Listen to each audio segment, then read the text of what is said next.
Sveiki atvykę į Osprey Fairview 40 kuprinės apžvalgą.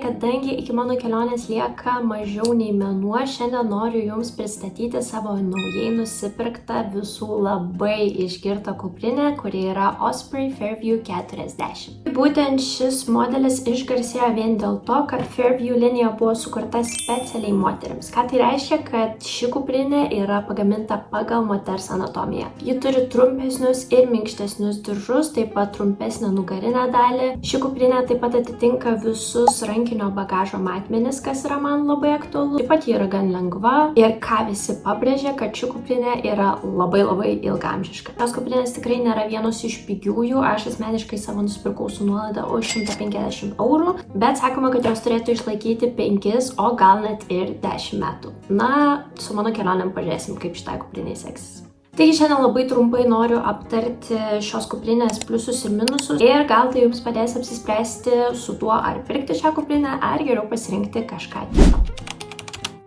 Tai pirmiausiai pradėkime dar ne nuo pačios kuprinės, bet nuo vieno labai svarbaus dalyko. Kadangi jau tikriausiai sumokėjote už kuprinę apie 150 €, o gal net ir daugiau, aš manau, kad Jums yra tiesiog būtinas kuprinės apdangalas. Šis apdangalas yra neperšlampamas, dėl to ne tik apsaugos Jūsų kuprinę nuo dėmių ar purvo, bet taip pat ir nuo kišenvagių, kurie norės pasiekti Jūsų kuprinės kišenes. Apdangalą rasite mano elektroninėje parduotuvėje. Jeigu Jūs galvojat, kad Jums to kuprinės apdangalo nereikia, tai aš Jums galiu parodyti, kaip po kokių 4 kelionių atrodė mano senoji kuprinė. Na, manau, galime pradėti nuo kuprinės pliusų. Tai ne visiems žmonėms tai yra pliusas, bet šita kuprinė atsidaro kaip lagaminas. Bet tai yra patogu tik tiems žmonėms, kurie naudoja paprastus arba kompresinius pakavimo kubus. Jeigu Jums netyčia reikėtų šių kompresinių kubų, tai paskui dar pasakosiu apie juos daugiau, bet šiaip juos galite rasti mano elektroniniai parduotuvėje www.palotopasauliai.lt. Kadangi aš naudoju šitos kompresinius pakavimo kubus, man viskas su tuo yra gerai, bet jeigu Jūs jų nenaudojat, Jums tikriausiai nepatiks šita didelė erdvė, nes kad kitaip Jūs tiesiog sumetat rūbus ir, pavyzdžiui, čia daugiau nėra jokios kišenėlės. Yra tik dar vienas toks slaptas skyrius, kur su pakėtinimu, tai čia, manau, galite dėti savo kompiuterį, bet šiaip be va šitos vienos didelės erdvės ir be va šito daugiau skyrelių mažų nėra. Kas man nepatinka, nes aš mėgstu prikišti visokių mažų kažkokių nereikalingų dalykų į tuos mažus skyrelius. Tai tiek, iš esmės su vidu mes ir baigiam, daugiau viduje nėra ko aptarinėti. Tų pakavimo kubų čia irgi gali dėti ne vieną ir ne du, tikrai dar yra vietos, kad ir dar kelis sudėt.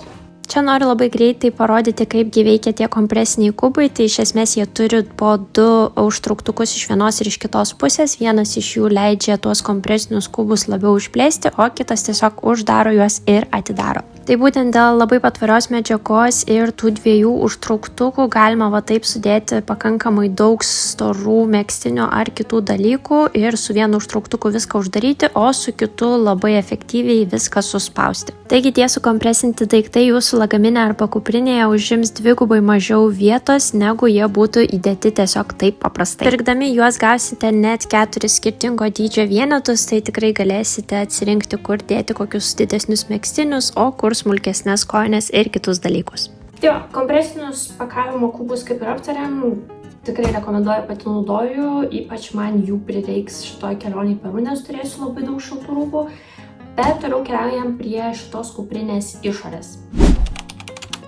Kas man vėl nepatinka, mes ir vėl neturim kišenėlių. Mes turim vieną didelę kišenę čia, kuri nėra ypatingai apsaugota, tai gal čia labiau tiktų kokiam vandeniui, servetėlėm, šukom. Ir mes turime dar vieną tokią nedidelę kišenėlę, kuri yra užsegama, tai jinai yra kuprinės viršuje. Čia. Viskas. Mes daugiau neturim mažų kišenėlių iš vis. Vos neužmiršau, mes dar turim vieną kišenę, išorinę kišenę kompiuteriui, bet vėlgi, kadangi aš keliausiu be kompiuterio, man šita kišenė beveik niekam nereikalinga, nes aš nežinau, ką aš dar tokio plokščio į ją įdėsiu. Žodžiu, šitie du užtrauktukai turi skylutę spyneliai, tai tikrai, jeigu backpackinat, manau, tai yra labai geras dalykas. Ir dar vienas užtrauktukas čia, kuris yra skirtas kompiuteriui, jis irgi turi vietą spynelį. Tai aš kol kas čia įsivėriau savo karabiną, bet va čia yra grinai irgi skylutė spyneliai ir čia galite ją užkabinti prie kuprinės. Ir taip manau, kad jūsų kompiuteris bus tikrai saugus. Keliaujam prie kuprinės nugarėlės, kur čia nugaroje yra tikrai labai minkšta ir kvėpuojanti medžiaga, kas lyginant su mano buvusio kuprinė, tai Dieve šventas, nes aš prakaituodavau kaip nežinau kas ir mano nugara visą laiką būdavo šlapia. Tai čia irgi gali būti, kad jinai bus šlapia, bet va, tas pralaidumas orui man tikrai atrodo, kad bus labai geras dalykas. Dar vienas dalykas, kuprinės nugarėlė, štai čia jinai reguliuojasi. Kaip matote, čia pas mane jau yra tarpas, kurį galima pakelti šiek tiek labiau į viršų ar žemyn, bet kadangi aš esu gan žema, tai man patogiau yra taip šiek tiek nusileidus žemyn. Šitie dirželiai yra labai minkšti ir užsidėjus jie yra tikrai patogus. Čia dar turim vieną mažą kišenėlę. Nežinau, ką į ją galima įdėti, bet manau, kad užsidėjus ir užsirišus diržą aplink save, jinai turėtų būti pakankamai patogi.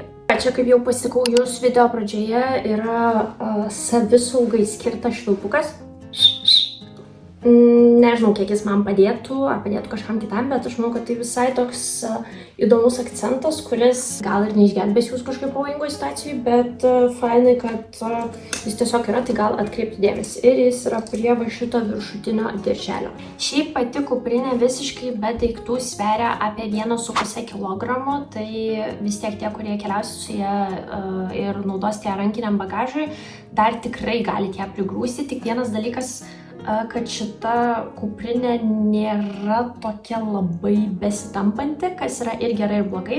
Tai reiškia, kad jinai ilgiau palaikys savo formą, bet tai reiškia, kad jūs negalite į ją prikrauti belekiek daiktų, kiek aš darydavau su savo buvusia kuprinė. Tai mano buvusi kuprinė buvo 42 litrų, bet jinai visiškai neturėjo formos jokios, bet aišku, aš ją galėdavau tiek prikrauti, kad jinai jaučiu atrodo kaip kokių 50 litrų. Tuo tarpu šitos kuprinės tu tikrai nesulankstysi, nes jinai tikrai jaučiasi, kad jinai yra standi, kokybiška ir nepasiduodanti tam daiktų prikrovimui, tai reiškia, jinai neturėtų žiauriai daug išsipūsti. O be to dar ir primenu, kad šita kuprinė turi kietą nugarėlę. Tai reiškia, kad jinai nesubliukš, kad ir kiek jūs ten daiktų prikrautumėt, jinai vis tiek išliks kieta, kad jums būtų patogu ją nešti. Dar vienas įdomus dalykas, kurio nežinau, ar aš asmeniškai naudosiu, bet šita kuprinė gali pasiversti krepšiu, kurį va taip va galėtumėt nešti tiesiog už rankenėlės. Tai va, šita kuprinė kol kas buvo tik vienoje kelionėje, nors atrodo visiškai absoliučiai kaip nauja, tik dėl to, kad aš naudojau šitą kuprinės apdangalą. Nežinau, kaip jums pasirodė, šiaip iš tikrųjų man kaip ir viskas patinka, išskyrus tas dalykas, kad nėra pakankamai mažų kišenėlių ir kad man neišeis prikrauti iš šitą kuprinę daugiau daiktų, negu aš noriu. Bet aš labai tikiuosi, kad man bent jau išeis su tais pakavimo kubais suspausti mano visus storus rūbus, kurių man reikės peru. Nes ten bus šalta, tai, pasižiūrėsim. Dar svarbu žinoti, kad šiaip Osprey turi įvairiausių dydžių kuprines, tai ir 40, ir 55 litrų, ir 70, ir 80, ir nežinau, tikriausiai net dar didesnės, bet esmė yra tokia, kad aš rinkausi tą, kuri man tilptų į rankinį bagažą. Nes kadangi dažniausiai keliauju būtent tik su rankiniu bagažu, tokius ir bilietus perku, tai atsižvelgiant į tai, man reikėjo kuprinės, kuri būtų 40 litrų ir nedaugiau. Taip pat dar rekomenduoju nusipirkti, bent jau man labai kol kas patiko, Osprey Fanny Packą. Jis jau turi pakankamai daug mažų kišenėlių, ko man ir labai reikėjo kuprinėje. Tai turime vieną didelę, į kurią aš jau įsidėjau pasą, servetėlės, powerbanką. O tai yra dar vienas atskiras skyrius, kur prie karabino aš turiu savo piniginę. Vienas. Antras. Man tikrai labai patinka, kai yra daug užtrauktukų ir yra daug vidinių mažų kišenėlių, nes tada žinau, kad tikrai galiu įdėti tuos svarbiausius dalykus kaip pasas ar piniginė kažkur giliau, o ne tiesiog pirmoji pasitaikiusiai kišenėliai. Ir turime antrą, kurioje aš jau čia irgi sudėjau pleistrus, kitas servetėlės ir kitus dalykus. Tai va. Tai va tokia nedidelė apžvalgėlė, aš jau ruošuosi kelioniai, pakuojas daiktus, liko, nežinau, mažiau negu 30 dienų iki kelionės, jau pradėjau bijoti, jau pradėjau jaudintis, nervuotis ir visa kita. Nors ši mano, nežinau, kelinta jau didelė solo kelionė, tik noriu priminti, kad lygiai taip pat aš irgi jaudinuosi, lygiai taip pat bijojau pirkti tos lėktuvo bilietus ir jau nusipirkus dar labiau bijojau ir dar dabar bijau, tai viskas su tuo yra normalu. Svarbu tą baimės jausmą patraukti į šoną ir vis tiek iškeliauti. Tik noriu priminti, jeigu norėtumėt, vis laiką gali prisidėti prie mano kelionių, paremdami mane per Buy Me Coffee, tai tiesiog nupirkti puodelį kavos. Jeigu jums patinka turinys, jeigu jums patinka apžvalgos, jeigu jums patinka visa informacija, kurią aš dalinuosi. Ir ką, užsakyti mano elektroninę parduotuvę, jeigu ieškot informacijos, jeigu ieškot kažkokių ten kelioninių aksesuarų, kaip pakavimo kubai, kuprinės apdangalas ar kažkokie kelionių gidai. Ir tiek, nežinau, parašykit, pakomentuokit, pasubscribinkit, pafollowinkit, žodžiu, žinot, ką reikia daryti. O mes jau susitiksim labai greitai per mano kelionę į Peru.